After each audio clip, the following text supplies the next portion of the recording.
Ecco come si trasforma la Norska finalmente dopo tantissimi anni. Gli uomini delle tribù del nord ricevono un po' di amore e non solo, anche Trog oltre Wulfric. In questo terzo video premiere della rubrica Sguardo Matto ci dedichiamo appunto ai lord leggendari della Norska che sono stati reworkati. Nel rispetto del vostro tempo, un ennesimo troppo lungo non guardo. Nel mio stile dritto al sodo. È stata aggiunta la risorsa del bottino alla Norska. Il bottino viene usato per alcune tecnologie, per edifici speciali o per convertirlo in soldi ed ha una sua meccanica di raccolta unica. Ora la Norska può erigere altari ad ogni dio e guadagnare favore, mentre può colonizzare al costo di bottino qualsiasi insediamento non adibito alla Norska. Le tecnologie sono state aggiornate e divise in categorie. Il Monstrum Arcanum è stato completamente rivisitato ed ampliato. Trog ora guadagna la sua nuova risorsa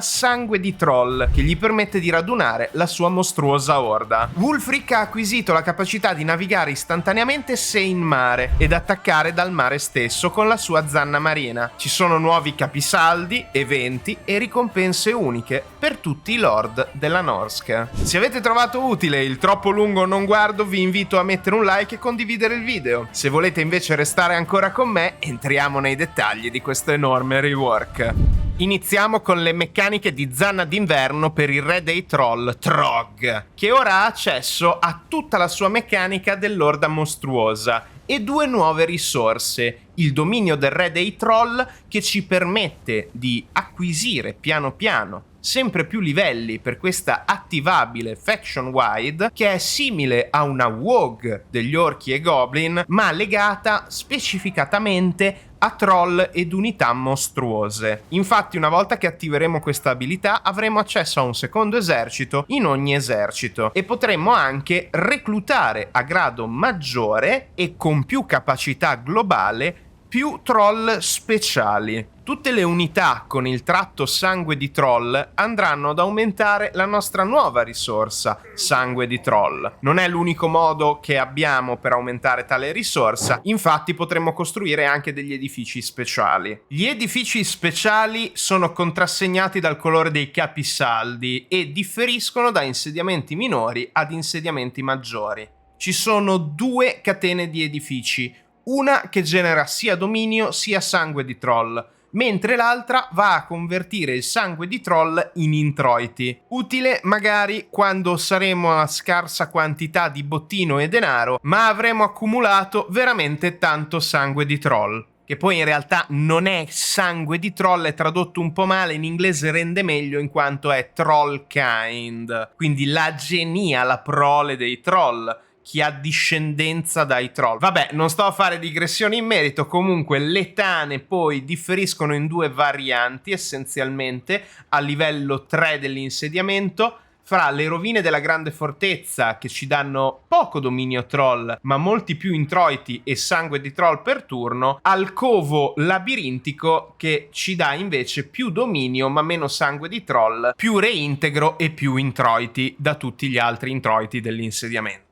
Sono presenti anche nuove catene di missioni che ci accompagneranno proprio per acquisire sangue di troll e facilitare anche la narrativa alla nuova meccanica di Trog. I covi di troll speciali sono raffigurati nella barra di indicatori degli insediamenti. Non sono presenti dovunque, ma principalmente si dividono in covi di troll di pietra, covi di troll di fiume, covi di troll di bile e covi di troll del caos. Qui vi accompagno con un paio di esempi togliendo la nebbia di guerra, ma sta a voi poi esplorare tutta la mappa. Se siete invece magari interessati a vedere veramente tutto quanto, fatemelo sapere nei commenti che magari poi vedo di trovare una soluzione così da mostrarvi tutto quanto. È stato anche cambiato radicalmente l'albero delle abilità di Trog per accomodare tutti i cambiamenti alla sua fazione e in più sono presenti anche degli ancillaries. Vi faccio vedere la versione in inglese perché purtroppo al momento della registrazione la build d'accesso anticipato non è proprio localizzata al 100%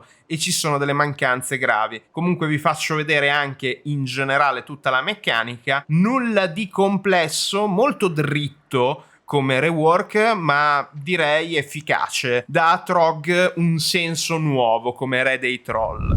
Passando ora a Wulfric, lui ora inizia direttamente in Lustria e appena conquisteremo il primo insediamento ci verrà offerto un nuovo dilemma, ovvero teniamo il fiordo dei troll o abbandoniamo la Norsca. Io credo che comunque l'opzione sia giusto che venga presentata, ma considerato il nuovo cambiamento a Wulfric non ha molto senso secondo me abbandonare il fiordo dei troll, considerate le meccaniche di confederazione della Norsca che sono rimaste invariate, quindi battendo un capo fazione possiamo serenamente confederare anche più fazioni in un turno. Voglio anche sottolineare che mantenendo l'insediamento nella Norsca esso figurerà come capitale, quindi in pochissimo tempo tutti i nostri lord otterranno il tratto leader esperto. È presente anche una meccanica di Wulfric basata sui presagi che ci permette di rivelare delle aree della mappa ogni tot turni. Avendo così visione potremo usare la nuova meccanica. Wulfric infatti è il capitano della Seafang, Zanna Marina, e la nave a tempo di ricarica ci permetterà un teletrasporto istantaneo non soltanto a noi ma a ben 2 eserciti, l'importante è che siano entrambi in mare di fianco a Wulfric, direttamente in un porto a noi visibile o conosciuto. Il tempo di ricarica è 8 turni, ma avremo occasione anche di diminuire questo tempo di ricarica. L'esercito che possiamo portare con noi, attenzione, però deve essere di fianco all'esercito di Wulfric. Per quanto concerne il rework alla Norsca, bisogna partire prima di tutto dal bottino. C'era un gran bisogno di questa nuova risorsa e infatti l'idea viene presa paro paro dalla mod SCM Tribes of the North, con un'aggiunta fondamentale. Possiamo, quando attacchiamo un insediamento, decidere di saccheggiarlo e raderlo al suolo. Ciò ci permette di guadagnare subito la risorsa bottino e di accumularne una quantità maggiore però in una banda da raccolta del bottino. Un raiding party. Sarà un esercito non interagibile in nessun modo, quindi non potremo aumentare le sue unità né tantomeno potremo scambiarle. Questi bottini di guerra devono essere portati direttamente alla nostra regione più vicina, così che la nostra banda possa depositare nelle nostre scorte i bottini depredati. Attenzione però, bisogna entrare all'interno dell'insediamento. Possiamo spendere il bottino per costruire edifici unici che, in pratica, sono delle versioni potenziate a un livello inferiore rispetto all'edificio finale nella catena di riferimento. Il bottino è necessario per stabilirsi in insediamenti che non sono propri alla Norsca e può essere convertito in denaro con un edificio. La fedeltà agli dei del caos è stata rivisitata.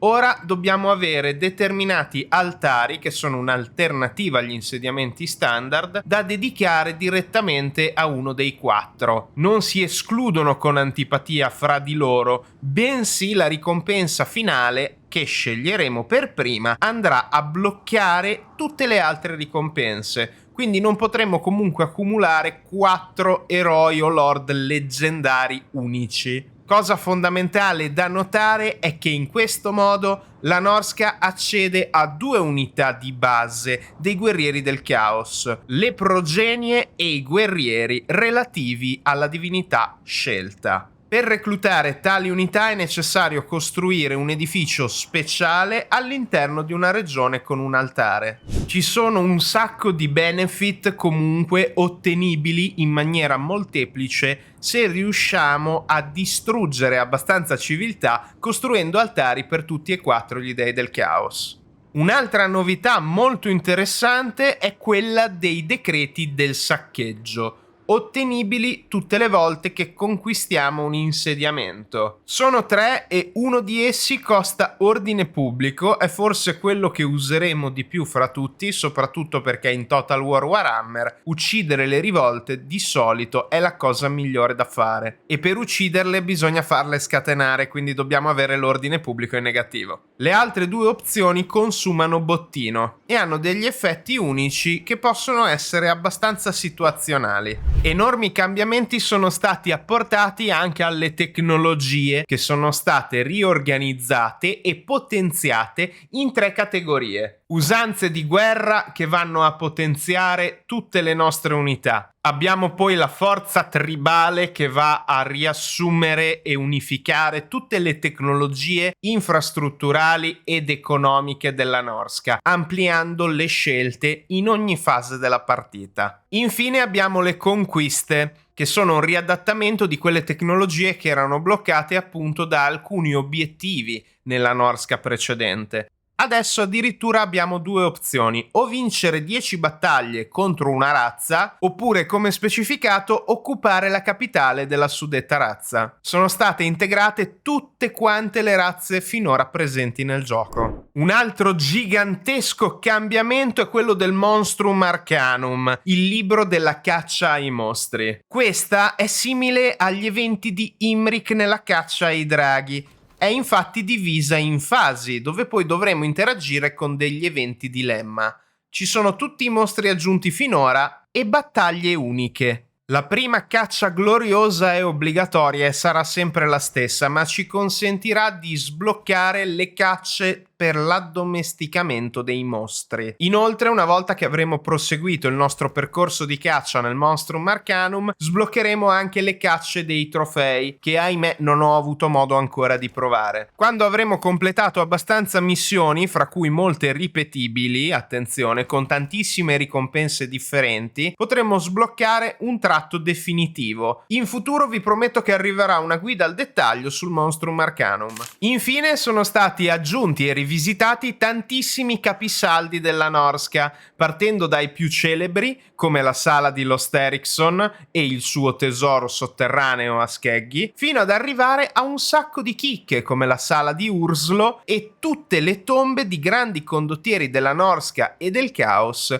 disseminate in giro per il mondo, con tanto anche di una piccola chicca proprio a Lothern, il palazzo saccheggiato. Non sono capisaldi eccezionali, ma sono sicuramente un'aggiunta gradita. C'è ancora tanto da rivelare su Tides of Torment e l'aggiornamento che uscirà il 4 dicembre 2025 per Total War Warhammer 3. Per altre informazioni sugli Alti Elfi, la maschera di Slaanesh e i cambiamenti minori, vi rimando agli altri video in premiere. In alternativa, stanno arrivando anche altri contenuti sul canale, non sono per nulla finiti, fra cui, se vi interessa, la nuova rubrica di approfondimento, dove andrò un po' meno dritto al sodo, ma dove spero di potervi mostrare e spiegare ogni singolo dettaglio di questi grandi aggiornamenti. Grazie per aver cliccato anche oggi sul teschio del tiranno, condividete con i vostri amici questi video per supportare il mio progetto se li avete ritenuti utili. Tiranno Matto out, perché questo è quanto, alla prossima!